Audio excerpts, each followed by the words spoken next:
Hey, Lokahi, how you doing? I'm doing great. How are you? Good. Second scrimmage of camp. You've been through a lot of these through the years. In your evaluation, how did things go out there today? I thought it was great. The emphasis was today to just run the ball, put our hands in the dirt, and see what we got up front. And I think we did that exact thing. I think the coaches have a great understanding at this point after this scrimmage of where the chips fall and how we look up front. But I love the way we got after it and how we competed today.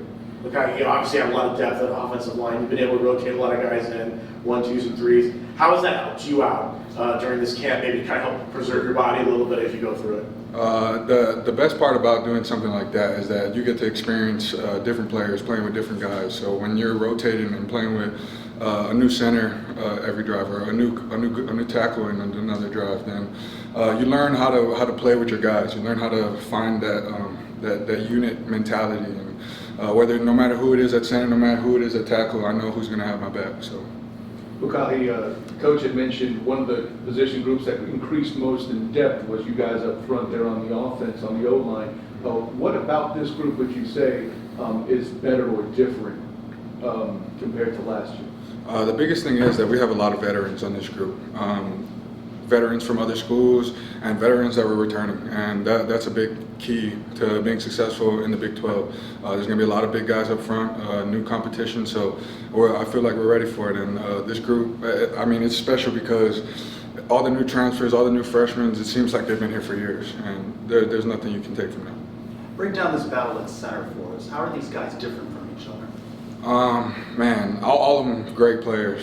Kit, I was with him last year. He's kind of like a seasoned vet at this point. Drake, he came in, veteran. He's a smart guy, Stanford guy, obviously. They're pretty smart over there. So he got the playbook going pretty fast. And Bula, man, he's just a dog. He'll just come out there. He'll come whack the dude in front of him, make some plays, So it's exciting, man. And whoever we got up front, I'm ready to play with. Lokahi, what's your evaluation of the depth on the offensive line? We've heard a lot of that. I know there's some competitions at certain spots, but you and Gus was just saying that the depth is maybe stronger than it's been. Mm-hmm. Yeah, I mean, I played with a lot of great offensive linemen here at UCF, and I mean, they're not paying you no lip service. Like, we're a legit group up front, so I mean, there's not much more I can say about that. You talked a little bit about competition in the Big 12, but you have a lot of competition going against our defensive line at practice. What's that been like, and what have you noticed from the UCF defensive line? Man, the defensive line is probably the best I've seen them yet. Like I said, I've been here for a while. I know what it looks like. Ricky Barber, big lead, holding it down in the middle. Then when they're out, shoot, and Matthew Alexander coming in, it's like no step down. You know what I mean? And that's something you need up front. It starts with those guys. The defense, the linebackers, the corners, they can't do their job without the D-line, creating pressure, creating movement. And then when we got the DNs, man, Josh and Drop just like a 1-2 punch. It's like lightning and thunder, man. So I'm just glad I got to go against them every day this camp. What did you like specifically about the scrimmage today? Were there some individual plays that stood out to you, and maybe individual players? Yeah. Well, Coach kind of said it. Mark Anthony Richards had a great day today. He had a physical run. Something we love to see, especially being an offensive lineman. When we can't make those blocks downfield, when you see a running back breaking tackles and doing all that, man, it just gets you excited. Another one is Bowman. I love the running back room we got. They're going crazy, and yeah, that's it. Pretty much the running backs is the one who I got. Look, obviously your connection to Hawaii, with everything going on this week with the fires. Do you have anyone, know anyone, family, anyone that's in that Maui area where all that has occurred, and what are your thoughts on seeing that kind of go through? Yeah.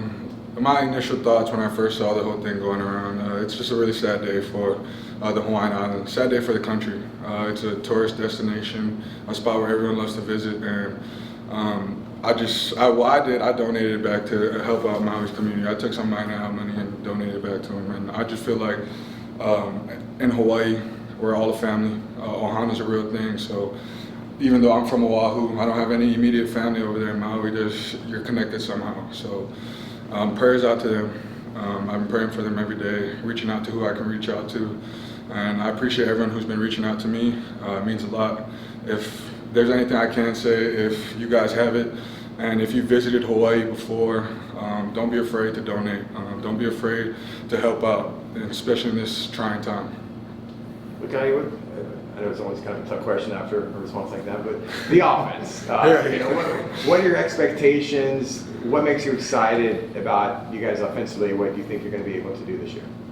I mean, the offense, we still have the run game that we had last year, so I'm excited about that. But the main emphasis this year was pushing the ball downfield. Coach Henshaw has been pointing it out to us, hey, we're taking shots this year. We have our number and we're taking shots, and that's what I'm excited about. I see plays made down the field, balls being caught like I've never seen before, and I'm excited, man. The wide receiver room, the QB room is just clicking, which is a great thing. How would you describe the communication amongst the linemen at this point in camp? It's been good. I mean, of course, new bodies, new people we're playing with. It's going to take a while to get the communication going, make sure we're all on the same page. But Coach Hand does a great job making sure when we're in the meeting room, hey, this is how we talk in this room. This is our communication. We're not going to go any other way. You're going to speak our language. So, I mean, that was shaken out by week 1. I'm pretty sure this is your last season, right? Your last year of eligibility. I think you're running out. So how important is this season to you, knowing it's your one last ride in college football, and it's a big year for UCF going into the Big 12? What do you want to accomplish, both individually and as a team? Man, I mean, it's kind of cliche, but I treat literally every day like it's my last at this point. Whether it was the first day of fall camp, I was like, hey, this is going to be my last day of fall camp. Today, last big scrimmage, you know what I mean? So there's just a bunch of first last. And I'm just super grateful for it. I'm blessed to be here. I really love playing football. So, you know, I just love being at this place. And the expectations are high. There's a lot of individual awards that I could win, but I'm big on team success. How we're going to win the championship this year. So. You've played a lot of football. How do you feel at this point in camp, physically? Oh, I feel great. I mean, body's dinged up. Obviously, the big boys we're banging up front, but man, I'm so excited for this season. It's unbelievable. The Big 12 is going to be a real one. All right, thanks so much. I appreciate y'all. Thanks, Lokahi. Thank you.